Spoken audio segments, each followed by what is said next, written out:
بسم اللہ الرحمن الرحیم۔ مینا احسان جعفر لیگاری کا اصل نام مینا احسان ہے۔ آپ کا والد وشمین احسان قندھار افغانستان کا احسان فیملی سے تعلق رکھنے والا متمول شخص تھا جو 1992 میں وفات پا گیا۔ مینا احسان 22 اپریل 1968 کو کابل افغانستان میں پیدا ہوئیں۔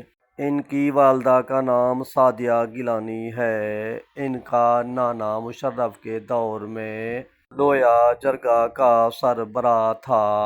1978 میں جب روس کے تعاون سے افغانستان میں کمیونسٹ انقلاب آیا تو یہ خاندان پشاور میں پناہ گزین ہوا۔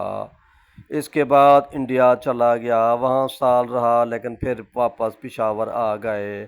اس کے بعد انہوں نے یہاں سے بھی ہجرت شروع کر دی۔ لندن چلے گئے، جرمنی میں رہے، لیکن آخر کار فرانسس کو امریکہ میں رہائش اختیار کر لی۔ مینا احسان نے فرانسسکو سے میٹرک اور ڈیابلو ویلی کالج سے ایف اے کیا۔ سان فرانسسکو امریکہ سے بی اے اور پھر انٹرنیشنل افیئرز میں ایم اے کیا۔ 1995 کو سردار جعفر خان لیگاری امریکہ کے دورے میں گئے تو ان کی ملاقات مینا سے ہوئی، تو پھر 17 اکتوبر 1995 کو ان کی چرچ ویڈنگ ہوئی۔ پھر 23 اکتوبر 1995 کو ان کا نکاح ہوا۔ جعفر خان کا ولیمہ 4 جگہوں پر ہوا، یعنی امریکہ میں ہوا، لندن، لاہور اور پھر چوٹی زیرین میں ہوا۔ جعفر خان لیگاری مینا سے 50 سال کے لگ بھگ بڑے تھے۔ شادی کے بعد مینا احسان مینا جعفر لیگاری بن گئیں اور پاکستان میں رہائش اختیار کی۔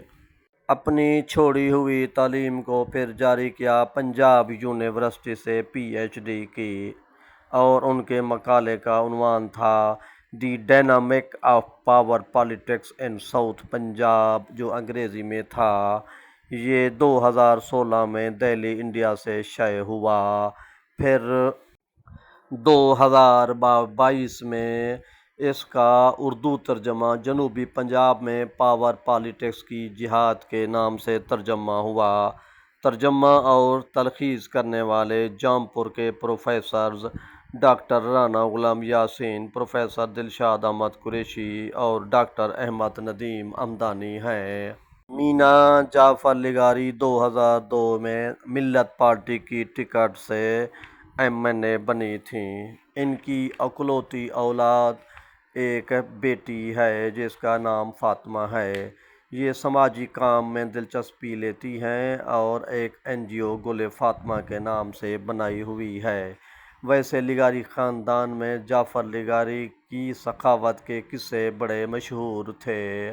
اس نے اپنے مقالے جنوبی پنجاب میں پاور پالیٹکس کی جہاد میں یہ تسلیم کیا ہے کہ سرائیکستان یا جنوبی پنجاب کے علاقوں کو تعلیم، صحت سے محروم رکھا گیا ہے، ان کی معاشی بدحالی حد سے زیادہ ہے، لہذا لوگ مذہب کی طرف متشدد ذہن رکھنے لگے ہیں اور بہت سارے لوگ سرائیکی لسانی آواز اٹھانے لگے ہیں، مگر یہاں کی مقتدر قوتوں نے لسانی سرائیکی حوالے سے کام نہیں ہونے دیا۔ البتہ بہت سارے متشدد لوگ موجود، مذہبی حوالے سے متشدد لوگ موجود ہیں۔ مینا جعفر اس وقت بیوہ ہیں اور ان کی بیٹی یتیم ہے۔ روایتی تمندرانہ سیاست میں اب ان کو کوئی مقام ملتا ہے یا نہیں ملتا، یہ وقت بتائے گا۔